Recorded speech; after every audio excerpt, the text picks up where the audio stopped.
여호와께서 모세에게 말씀하여 이르시되 너는 제사장 아론의 아들 엘라살에게 명령하여 붙는 불 가운데에서 향로를 가져다가 그 불을 다른 곳에 쏟으라. 그 향로는 거룩함이니라. 사람들은 범죄하여 그들의 생명을 스스로 해하였거니와 그들이 향로를 여호와 앞에 드렸으므로 그 향로가 거룩하게 되었나니 그 향로를 쳐서 제단을 쌓는 철판을 만들라. 이스라엘 자손에게 표가 되리라 하신지라. 제사장 엘르아살이 불탄 자들이 드렸던 놋향로를 가져다가 쳐서 제단을 싸서 이스라엘 자손의 기념물이 되게 하였으니 이는 아론 자손이 아닌 다른 사람은 여호와 앞에 분향하러 가까이 오지 못하게 함이며 또 고라와 그의 무리와 같이 되지 않게 하기 위함이라. 여호와께서 모세를 시켜 그에게 명령하신 대로 하였더라. 이튿날 이스라엘 자손의 온 회중이 모세와 아론을 원망하여 이르되 너희가 여호와의 백성을 죽였도다. 하고 회중이 모여 모세와 아론을 칠 때에 회막을 바라본즉 구름이 회막을 덮었고 여호와의 영광이 나타났더라. 모세와 아론이 회막 앞에 이르매 여호와께서 모세에게 말씀하여 이르시되 너희는 이 회중에게서 떠나라. 내가 순식간에 그들을 멸하려 하노라. 하심에 그 두 사람이 엎드리니라. 이에 모세가 아론에게 이르되 너는 향로를 가져다가 제단의 불을 그것에 담고 그 위에 향을 피워가지고 급히 회중에게로 가서 그들을 위하여 속죄하라. 여호와께서 진노하셨으므로 연병이 시작되었음이니라. 아론이 모세의 명령을 따라 향로를 가지고 회중에게로 달려간즉 백성 중에 연병이 시작되었는지라. 이에 백성을 위하여 속죄하고 죽은 자와 산 자 사이에 섰을 때에 연병이 그치니라. 고라의 일로 죽은 자 외에 연병에 죽은 자가 14,700명이었더라. 연병이 그침에 아론이 회막문 모세에게로 돌아오니라.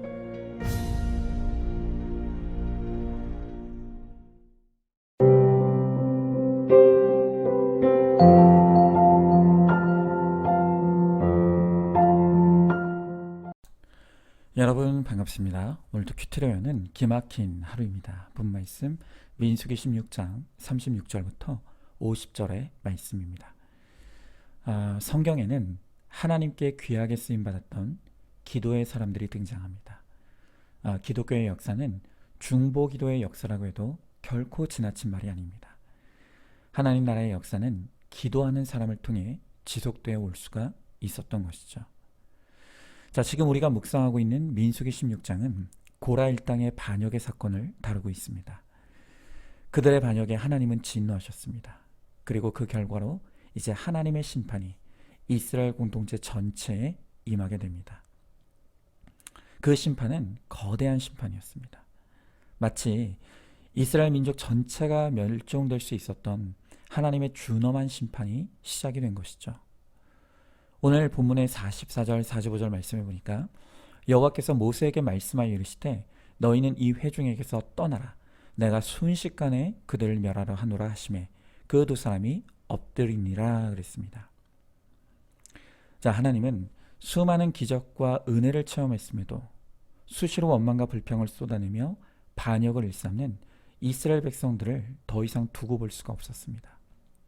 그래서 그들을 순식간에 멸하시기로 작정하신 것이죠. 자, 그런데 바로 이때 두 사람 모세와 아론이 엎드렸습니다. 이스라엘 민족의 파멸이라는 이 절대절명의 위기 앞에서 그들은 엎드려 중보하는 기도를 선택했던 것입니다. 진노하시는 하나님 앞에 나와서 목숨을 건 중보하는 모세와 아론을 통해서 하나님은 이스라엘 민족에게 다시 한번 기회를 주시고 광야의 행군을 지속하게 하십니다. 그래서 오늘 우리는 이 중보자 모세와 아론을 통해서 과연 중보기도자는 도대체 누구일까? 또 하나님은 중보자를 통해서 어떤 역사를 이루시는지를 우리가 함께 묵상해 보도록 하겠습니다. 자, 먼저 첫 번째로 중보기도자는 위기의 때에 엎드리는 사람입니다. 자, 다시 오늘 본문의 45절에 보니까 너희는 이 회중에게서 떠나라. 내가 순식간에 그들을 멸하노라 하시매 그 두 사람이 엎드리니라 그랬습니다. 자, 지금 하나님의 진노로 이스라엘이 멸절당할 수밖에 없는 위기 앞에서 성경은 두 사람 모세와 아론이 엎드렸다 기록하고 있습니다. 여러분이 이 엎드림이라는 단어가 사용됐을 때 이 말의 의미 안에는 하나님의 긍휼과 자비를 구하기 위한 기도가 있었습니다. 또 하늘의 은혜를 구하기 위한 기도가 있었던 것입니다. 여러분, 이렇게 중보기도자는 하나님 앞에서 엎드리는 사람인 것입니다. 그들이 엎드릴 수 있는 이유는 기도만이 해결 책임을 믿었기 때문인 것이죠. 여러분, 우리가 흔히 이 힘든 일을 만난 사람들을 위로하고 격려할 때 힘내세요 라고 말을 합니다. 그러나 우리 인생에 힘든 일을 만났을 때 우리가 해야 될 일은 힘을 내는 것이 아니라 기도하는 것입니다. 이 전 세계의 역사에서 수많은 위기의 때가 있었죠. 그러나 그 가운데서도 인류를 가장 큰 위기로 몰고 갔던 사건은 바로 세계 1차, 2차 세계대전이었을 것입니다. 1939년 9월 1일 세계 2차 대전이 발발합니다. 그리고 그 다다음 날인 9월 3일에 영국과 독일 사이에 선전포고가 내려지게 되죠. 바로 이때 영국의 웨일스 성경대학의 학장이었던 리스 하월스라는 분이 계셨는데 그는 전쟁이 터지자 마음에 강력한 기도의 부담을 느끼게 됩니다. 그리고 그는 즉시 대학의 모든 구성원들을 불러 모아놓고 지금은 기도해야 될 때라고, 하나님께서 우리에게 기도를 요구하신다고 호소했습니다. 그래서 그날로부터 리스 하월스와 학교의 모든 구성원들은 낮에는 정상적으로 학교 일정을 소화하고 저녁 7시부터 자정까지 하루도 빠지지 않고 함께 모여 하나님께 중보기도를 시작했던 것입니다. 그리고 그때 기도했던 그 중보기도의 내용을 일일이 적어 놓았던 그 기록이 아직도 남아 있습니다. 그 남겨진 하월스의 기도 노트에 의하면 1940년 5월 16일부터 이 중보기도가 시작되었는데 거기에 보면 이런 기록들이 있습니다. 5월 16일에 어제 네덜란드가 나치에 굴복했습니다. 이제 우리는 오직 하나님만을 바라봐야만 합니다. 그 다음 날인 5월 17일엔 이렇게 적혀 있습니다. 적이 아무리 가까이 온다 해도 성령의 능력은 적보다 강하다는 것을 우리는 믿어야 합니다. 싸우는 것은 우리가 아니라 하나님이십니다. 그리고 특별히 5월 28일에 이 하월스는 특별한 기도 요청을 합니다. 당시에 독일군에 포위된 연합군을 철수시키는 이 덩케르크 작전을 앞두고 있었는데 이 하월스는 하나님이 개입하셔서 이 젊은이들을 보호해 주시기를 특별히 중보하며 기도했습니다. 그리고 그 다음 날 5월 29일 덩케르크 철수 작전이 성공적으로 이루어졌다는 뉴스가 들어왔습니다. 그때 리스 하월스는 다시 이렇게 말합니다. 우리의 중보기도에 응답하시는 하나님, 그 하나님을 믿어야 합니다. 전쟁은 성령님께 속한 것입니다. 여러분, 그렇습니다. 하나님께서 우리 인생에도 이처럼 고난과 위기의 때를 만나게 하실 때가 있죠.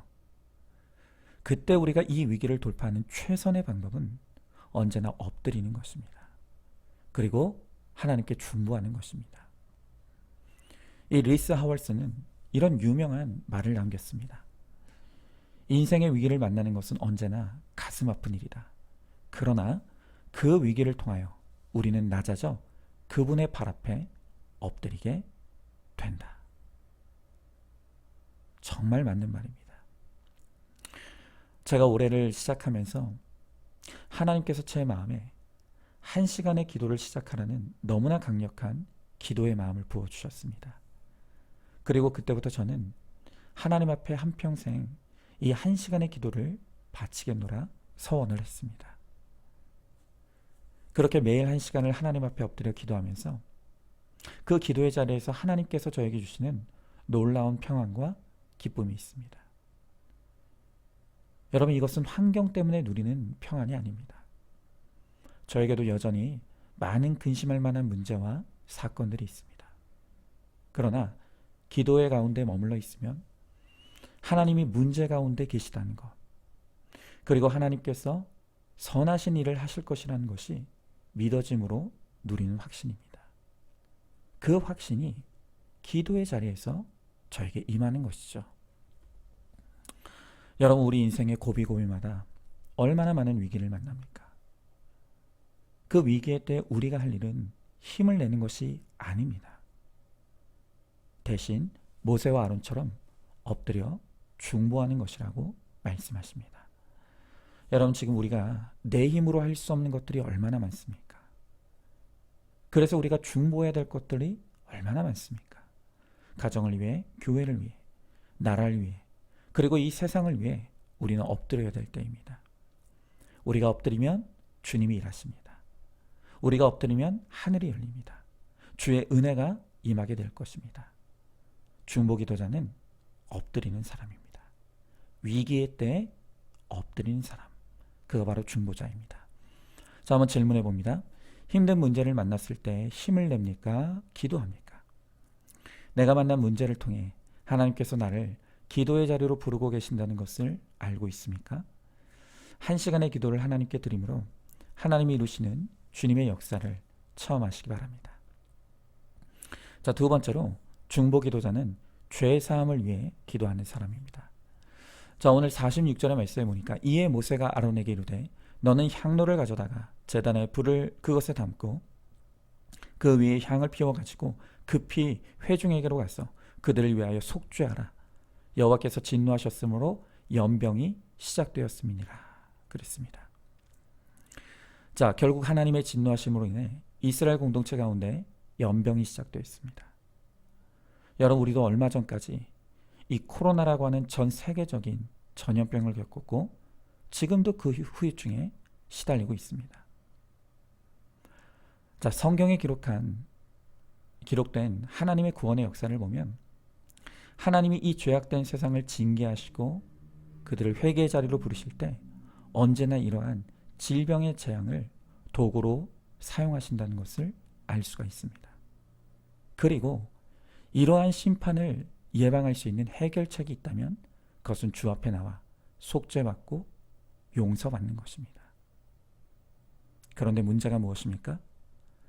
우리는 이렇게 죄로 인한 고통을 당하면서도 우리의 죄를 도무지 깨달지도 못하고 인정하지도 않고 회개의 자리도 나오지도 않는 것입니다. 여러분, 이렇게 도무지 죄를 깨달지 못하는 이 땅의 죄인들을 위해 한 중보자가 오셨죠. 그분이 바로 예수 그리스도입니다. 우리 예수님께서 이 땅에 오신 이유, 또 인류의 죄에 대한 속죄의 구속주로 오신 중보자가 바로 우리 예수님 아닙니까?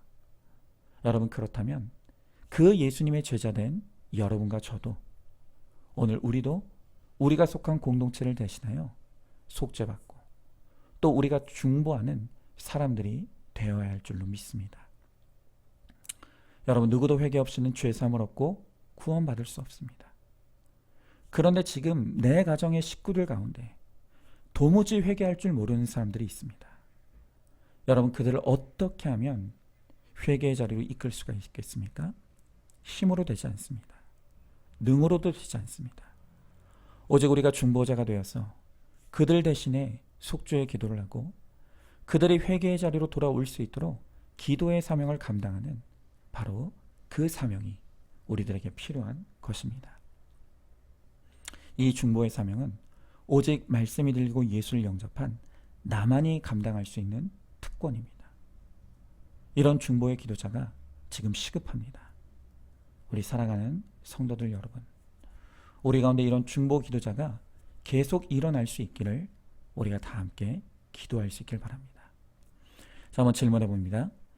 죄 가운데 있으면서도 죄를 깨닫지도 회개하지도 않는 사람이 내 주변에 있습니까? 그들의 죄를 사해달라고, 구원해달라고 기도할 중보의 사명이 나에게 있다는 것을 깨닫고 기도의 자리에서 엎드리시기 바랍니다. 자, 마지막 세 번째로 중보자는 죽은 자와 산 자 사이에 서 있는 사람입니다. 자, 오늘 본문 47절 48절의 말씀에 보니까 아론이 모세의 명령을 따라 향로를 가지고 회중에게로 달려간 즉 백성 중에 연병이 시작되었는지라. 이에 백성을 위하여 속죄하고 죽은 자와 산 자 사이에 섰을 때에 연병이 그치니라 그랬습니다. 자, 이미 하나님의 진노로 말미암은 전염병이 이스라엘 공동체 가운데 퍼지기 시작했습니다. 그리고 이 전염병이 얼마나 강력했던지 그로 인해 죽은 자가 이미 14,700명이었다고 합니다. 바로 그때 아론은 이미 죽어버린 자는 할 수 없지만 아직 남은 자들이라도 살리기 위해 죽은 자와 산 자 사이에 서게 되었습니다. 그리고 그들을 살려달라고, 그들을 구원해달라고 하나님 앞에 중보하며 간절히 기도합니다. 자, 그런데 그의 중보 기도가 시작되자마자 놀라운 일이 발생합니다. 그가 중보할 때 48절의 성경은 어떻게 기록합니까? 죽은 자와 산 자 사이에 섰을 때 연병이 그치니라 그랬습니다. 그렇습니다. 그의 중보와 함께 연병이 끝났습니다. 하나님이 이 아론의 기도를 받으신 것입니다. 여러분, 이렇게 하나님은 죽은 자와 산 자 사이에 서서 구원을 위해 기도할 때 그 중보자가 부르짖는 구원의 기도를 절대 외면하지 않으십니다. 그리고 그 중보자의 구원을 위한 기도를 기쁘게 받으셔서 응답해 주시는 것이죠. 지난 목요일에 우리 한경숙 목자님의 시어머니께서 소천하셨습니다. 그래서 우리 지체들과 함께 위로 예배를 드렸죠.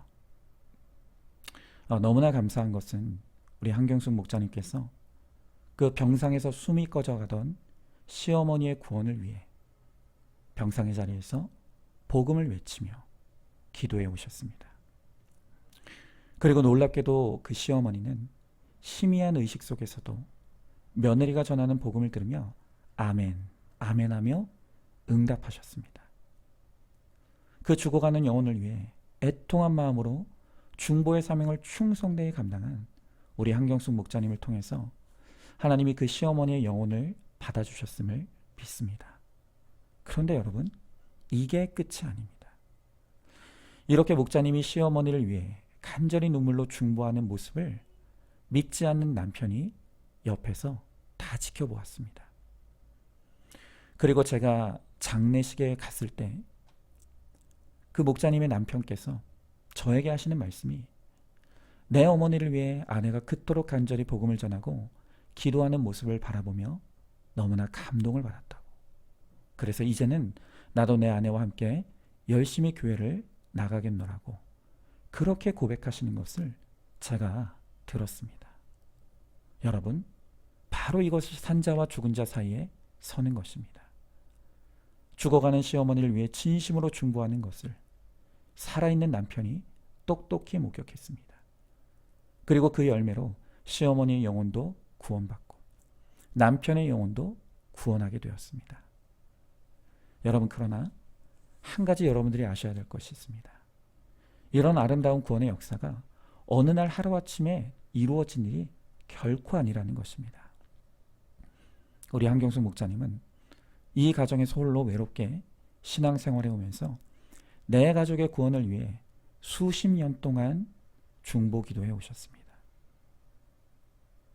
실망할 때도 있고 낙심할 때도 있었지만 인내로 버티며 중보해 온 그 기도가 이제 꽃을 피우고 열매를 맺는 것이죠. 여러분, 그렇습니다. 오늘도 하나님은 이렇게 산자와 죽은 자 사이에 설 중보자를 부르고 계십니다. 그 하나님이 찾으시는 중보의 기도자가 과연 어디에 있겠습니까? 주님이 바로 저와 여러분을 산자와 죽은 자 사이에서 중보의 사명을 감당할 사명자로 부르고 계십니다. 여러분, 이 주님의 부르심에 즉각적으로 순종하여 기도의 자리로 나오시기 바랍니다. 특별히 하나님께서 한 시간의 기도의 자리로 우리를 부르시고 초청하십니다. 그리고 한 시간의 기도를 하나님 앞에 드리는 바로 그 기도의 사명자를 통해서 하나님은 주의 나라의 역사를 반드시 이루어 주실 것입니다. 한번 질문해 봅니다. 하나님이 나를 중보의 사명자로 부르고 계신다는 것을 알고 있습니까? 그런데도 나태함과 게으름으로 중보의 사명을 미루고 있지 않습니까? 만약 오늘이라도 내 가족에게 죽음이 임하면 내가 중보할 수 있는 기회도 사라진다는 것을 알고 있습니까? 그러므로 미루지 말고 오늘부터 산자와 죽은 자 사이에서 중보하는 이 기도의 사명을 시작하시기 바랍니다. 자, 오늘도 10월 7일 보석 상자입니다. 언제나 민감하게 나의 언행을 살피는 것이 중요합니다. 교회 안에서 만났으니 무슨 일이든지 나 자유 얻었네, 너 자유 얻었네, 우리 자유 얻었네 하면 얼마나 좋겠습니까? 그런데 나 자유 얻었네, 너 상처 얻었네 하는 경우가 너무나 많습니다. 나는 선한 뜻으로 했기 때문에 자유로운데 연약한 누군가는 실족할 수 있습니다. 아멘. 우리 함께 기도하겠습니다. 주님, 오늘 주님께서 하나님의 진노로 말미암아 위기 가운데 처한 이 이스라엘 백성들 가운데 모세와 아론의 중보를 통해 하나님이 진노를 거두시고 그들에게 다시 한번 기회를 주시는 하나님의 은혜를 바라보게 됩니다. 주님, 오늘 우리 인생 가운데도 수없이 많은 위기가 있습니다. 너무나 힘든 고난의 때가 있습니다. 그러나 그 고난은 힘을 내라고 주신 것이 아니라 기도하라고, 하나님 앞에 나오라고 주님이 부르시는 그 주님의 부르심의 사건이라고 말씀하십니다. 주님, 이제는 위기의 때 나의 방법과 힘을 내려놓고 나의 기도를 들으시는 하나님 앞에 나아가 우리의 죄를 놓고 또한 내 가정의 죄를 놓고 또한 이 민족과 이 세계의 죄를 놓고 우리가 중보하며 기도함으로 나의 중보의 기도를 통해서 구원의 역사를 이루시는 하나님의 역사를 바라보고 체험하는 우리 모두가 될 수 있도록 우리 주님께서 함께하여 주시옵소서. 믿사오며 사랑이 많으신 우리 예수님 이름 받들어 기도드리옵나이다. 아멘. 오늘도 큐티로 기막힌 하루를 살아내는 하늘가족 공동체 우리 모든 성도님 되시기를 주님의 이름으로 축복합니다.